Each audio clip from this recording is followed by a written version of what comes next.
नमस्कार, मैं नंदिनी नागर और आप देखना शुरू कर चुके हैं बड़ा टाइम। 10 नवंबर 2025 को दिल्ली के लाल किला गेट नंबर 1 पर हुआ एक ऐसा ब्लास्ट जिसमें 10 लोगों की ऑन स्पॉट मौत हो गई और 25 से अधिक लोग गंभीर रूप से घायल हो गए।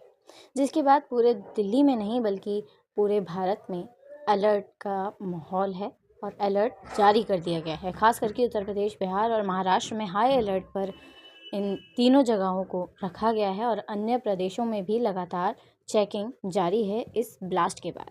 कुछ न्यूज़ रिपोर्ट्स द्वारा इस ब्लास्ट को एक टेररिस्ट अटैक भी बताया जा रहा है और कुछ न्यूज़ रिपोर्ट्स में इस अटैक को या फिर इस ब्लास्ट को अभी कोई भी पुख्ता नाम नहीं दिया गया है कि एक टेररिस्ट अटैक है या एक हादसा है। हालांकि इसमें अनेकों लोगों के बयान सामने आ रहे हैं। विपक्ष इसमें अलग बयान दे रहा है और केंद्र सरकार के इसमें अलग बयान सामने आ रहे हैं, जिस क्रम में होम मिनिस्टर अमित शाह का बयान भी सामने आया था इस ब्लास्ट के बाद, जिसमें उन्होंने कहा था कि ये ब्लास्ट एक i20 कार में हुआ है और इसमें सभी न्यूज़ एजेंसीज इसकी जांच में जुट गई हैं और सारी रिसर्च एजेंसीज इस ब्लास्ट की जांच पड़ताल में जुट गई हैं। लेकिन अभी किसी भी एजेंसी द्वारा ये बताया नहीं गया है, पुख्ता जानकारी नहीं मिली है कि ये ब्लास्ट क्यों हुआ है या किस कारण से हुआ है। लेकिन इस ब्लास्ट को कहीं ना कहीं फरीदाबाद में मिले 300 किलो RDX से भी जोड़ा जा रहा है और बताया जा रहा है कि एक टेररिस्ट अटैक भी हो सकता है। हालांकि हम इस बात की कोई भी पुख्ता जानकारी इस बात की हमारे पास कोई है नहीं, इसलिए हम इस बात को किसी भी दावे के साथ नहीं बता रहे हैं। और जो 300 किलो RDX बताया जा रहा है उसकी भी अभी जानकारी ये पक्की नहीं है कि वो RDX है या फिर अमोनियम नाइट्रेट्स है। बहरहाल इसके बाद प्रशांत किशोर का भी बयान सामने आया, जिसमें मीडिया के द्वारा जब उनसे पूछा गया कि ये इस हादसे के बारे में वो क्या सोचते हैं, तो वो उनका कहना होता है कि चुनाव के समय में ऐसा होता रहता है। अब हालांकि उनका इस बात पर किसकी ओर वो संकेत देना चाह रहे थे वो तो अलग बात है, लेकिन उनका ये कहना था। जिसके बाद तेजस्वी यादव का भी इस पर बयान सामने आया है, वो सुनिए। बहुत दुखद खबर दिल्ली से आ रही है। अभी ऐसा पता चला है कि कुछ ब्लास्ट हुआ है। हालांकि ये इन्वेस्टिगेशन के बाद ही पता चल पाएगा कि आखिर ब्लास्ट का कारण क्या है, जांच के बाद ही पता चल पाएगा। लेकिन जितने भी मृतक मरे हैं उनके परिजनों के प्रति हमारी पूरी संवेदना है और पूरा देश जो है उनके साथ जो है खड़ा है। और जितने घायल हुए हैं हम ईश्वर से प्रार्थना करेंगे कि जल्द से जल्द जो है वो स्वस्थ हों, ठीक हों। ये कामना जो है हम करते हैं। देखिए, राजनीति होती रहेगी, आने जाने वाली चीज़ है, लेकिन हम भारत सरकार से मांग करेंगे कि इसकी निष्पक्ष जांच हो और दोषियों को जो है कड़ी से कड़ी सज़ा जो है मिले, जांच अच्छे से हो। अगर कोई किसी ने कुछ उटपटांग किया है, गलत किया है, तो उसे कड़ी से कड़ी सज़ा जो है दिलाए। देश की आंतरिक सुरक्षा सबसे महत्वपूर्ण है। देश की सुरक्षा हर चीज़ों से सबसे ज़्यादा महत्वपूर्ण है, ये मेरा मानना है। इसमें कोई कॉम्प्रोमाइज़ नहीं होना चाहिए। जो भी दोषी है उस पर कार्रवाई हो। बहुत बहुत धन्यवाद।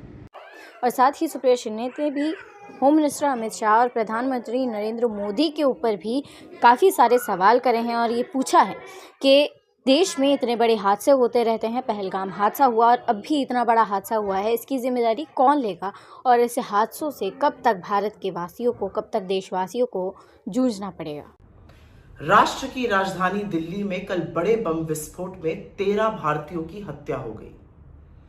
कल ही शाम को फरीदाबाद में 360 किलो से ज्यादा विस्फोटक बरामद हुआ था। वो कैसे वहां पहुंचा अभी तक पता नहीं चल पाया है।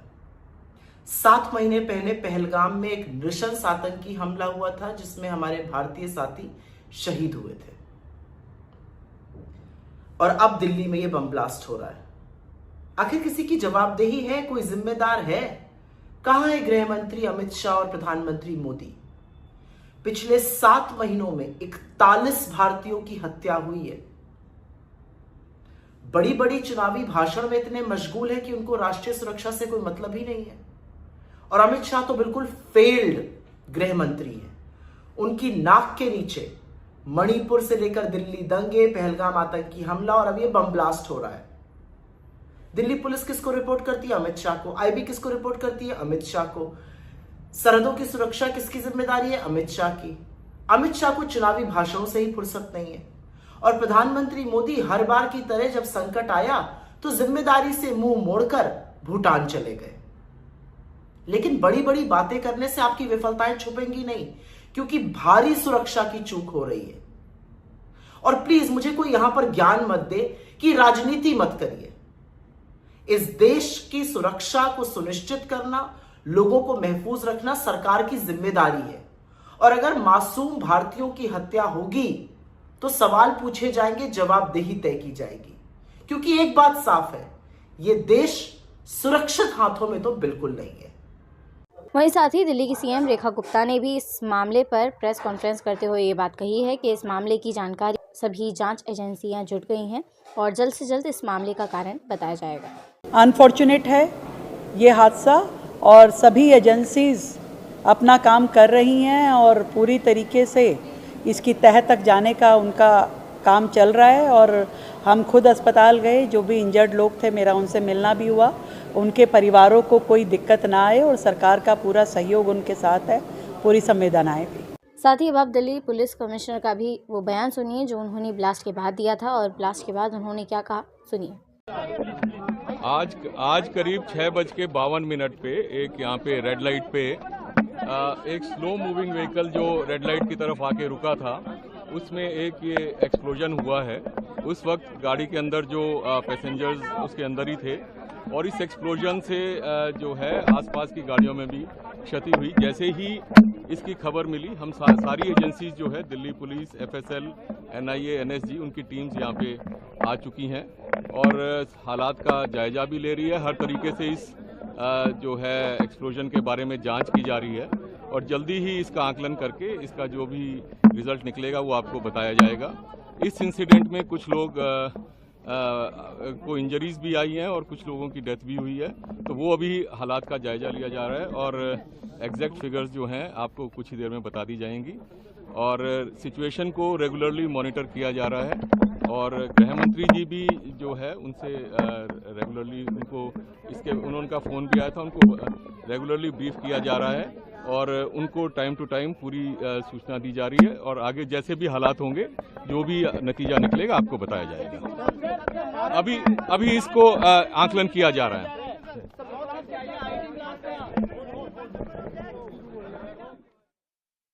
वहीं साथ ही जर्नलिस्ट तनुश्री पांडे की एक कवरेज में उन्होंने कुछ लोगों से बात की जो कि एलजेपी अस्पताल के बाहर उन्होंने बात की, जिसमें ये आरोप लग रहे हैं, ये बताया जा रहा है पीड़ितों द्वारा कि उनको डेड बॉडीज़ ले जाने के लिए एम्बुलेंस तक प्रोवाइड नहीं की जा रही है और गरीब लोगों तक को भी एम्बुलेंस प्रोवाइड नहीं की जा रही है। जिसके बाद वहाँ की जनता का गुस्सा, वहाँ के जो पीड़ित लोग हैं, जिनके रिश्तेदारों की या जिनके घर में किसी की मृत्यु हो गई उस ब्लास्ट के बाद, उनके मन की बात सामने आई है। और सुनिए एक एक करके कि लोग क्या कहना चाहते हैं और लोगों का दर्द लोग किस तरह बता रहे हैं। So at the LNJP hospital right now and I have with me the family members जो मुझे बता रहे हैं कि इनको एम्बुलेंस तक नहीं प्रोवाइड किया जा रहा है। सर एम्बुलेंस भी नहीं दे रहे हैं। नहीं दे रहे, अपने पास चलाओ जी, वो कह रहे हैं अपने खर्चे चलाओ जी। ठेकेदार घूम रहे हैं, अपना गाड़ियों की एम्बुलेंस ठेकेदार घूम रहे हैं, आप करवा रहे हैं। ठेकेदार घूम रहे हैं, ठेकेदार घूम रहे हैं जो एम्बुलेंस है, ठेकेदार ना कि गाड़ी बुक करनी तो हमारी गाड़ी बुक करना, कार्ड दे रहे हैं, किसी को नंबर दे रहे हैं, अपना आप ही। So imagine this is the situation that there is a blast and explosion and high intensity explosion. At least 10 people are confirmed dead and LNJP hospital in the national capital is not even providing ambulances to these poor people who have lost their loved ones and family members. इंसान निकल चुके हैं, उनके लिए कुछ भी नहीं है, उनके लिए यहाँ एम्बुलेंस तक नहीं है। क्यों? अगर कोई पॉलिटिकल यहाँ पर होता या कोई कमिश्नर या कोई सीए कुछ भी कोई भी होता, जो बड़े लोग होते हैं, उनके लिए क्या एम्बुलेंस नहीं आती? या ये सारी चीजें, ये सारी तकलीफें आवाम ही झेलेगी और कोई नहीं झेलेगा। वोट के टाइम पे तो सारे वादे किए जाते हैं, सब चीजें की जाती हैं। अब ऐसा क्या है कि यहाँ पर एम्बुलेंस भी नहीं है? कहने के लिए इतना बड़ा हॉस्पिटल है, सब चीज है, हर तरीके से ये ऊपर रहना चाहता है, तो यहाँ अगर एम्बुलेंस भी नहीं होंगी दिक्कत नहीं आने की, तुम नहीं दिखा रहे जिसको ऐसा नहीं। तो आप बोल रहे हैं कि एम्बुलेंस भी नहीं दे रहे हो? एम्बुलेंस को मना कर रहे हैं। क्या बोल रहे हैं? कि एम्बुलेंस नहीं मिलेगी, एम्बुलेंस बाहर से करिए, ये कह रहे हैं। खुद से लेके आइए? आप खुद से लेके आइए। क्यों? और जो एक्सपायर हुए हैं वो गरीब घर से बिलोंग करते हैं, बिल्कुल। बड़ा भाई थोड़ा वो दिमाग से मेंटेलिटी है। तो आप लोग खुद से कहाँ से लाएंगे बताओ एम्बुलेंस? सही। बोल रहे खुद से लाने के लिए? ये सच में ऐसा बोल रहे हैं? सच बोल रहे सर। ये हालत है एलएनजेपी अस्पताल के बाहर की। साथ ही अब आप उस कार का भी वीडियो देखिए जो एक टोल प्लाजा के पास का बताया जा रहा है, जिसमें वो कार रुकी थी। टोल प्लाजा है या पेट्रोल पंप है, इस बात की कोई पुख्ता जानकारी नहीं है, लेकिन आप उस कार का वीडियो देखिए और जिसमें बताया जा रहा है कि जो टेररिस्ट उसमें बताया जा रहा है जो उसका ड्राइवर है। इन कुछ न्यूज़ रिपोर्ट्स द्वारा ये बताया जा रहा है कि वो एक टेररिस्ट था और उस गाड़ी में वही आदमी था जिस वक्त ये ब्लास्ट हुआ। तो ये वीडियो देखिए और समझिए। और वहीं साथ ही नरेंद्र मोदी जी के ऊपर भी अनेकों लोग सवाल उठा रहे हैं कि कल ही देश में इतना बड़ा हादसा हुआ है, इतना बड़ा ब्लास्ट हुआ है, लेकिन उसके बाद भी प्रधानमंत्री नरेंद्र मोदी भूटान दौरे पर चले गए हैं, भूटान के चौथे राजा का जन्मदिन मनाने के लिए। लेकिन वहाँ से भी उनका एक वीडियो सामने आया है जिसमें उन्होंने दिल्ली ब्लास्ट में आहत हुए लोगों के बारे में शोक व्यक्त किया है और अपनी चिंता व्यक्त की है और कहा है कि मैं कितनी भारी मन के साथ यहाँ आया हूँ ये मुझे पता है। और अपने मन की बात उन्होंने किस प्रकार जनता के सामने व्यक्त की, सुनिए। मैं यहाँ बहुत भारी मन से आया हूँ। कल शाम दिल्ली में हुई भयावह घटना ने सभी के मन को व्यथित कर दिया है। मैं पीड़ित परिवारों का दुख समझता हूं। आज पूरा देश उनके साथ खड़ा है। मैं कल रात भर इस घटना की जांच में जुटी सभी एजेंसियों के साथ, सभी महत्वपूर्ण लोगों के साथ संपर्क में था, विचार विमर्श चलता था, जानकारियों के तार जोड़े जा रहे थे। हमारी एजेंसियां इस षड्यंत्र की तह तक जाएगी। इसके पीछे के षड्यंत्रकारियों को बख्शा नहीं जाएगा। All those responsible will be brought to justice.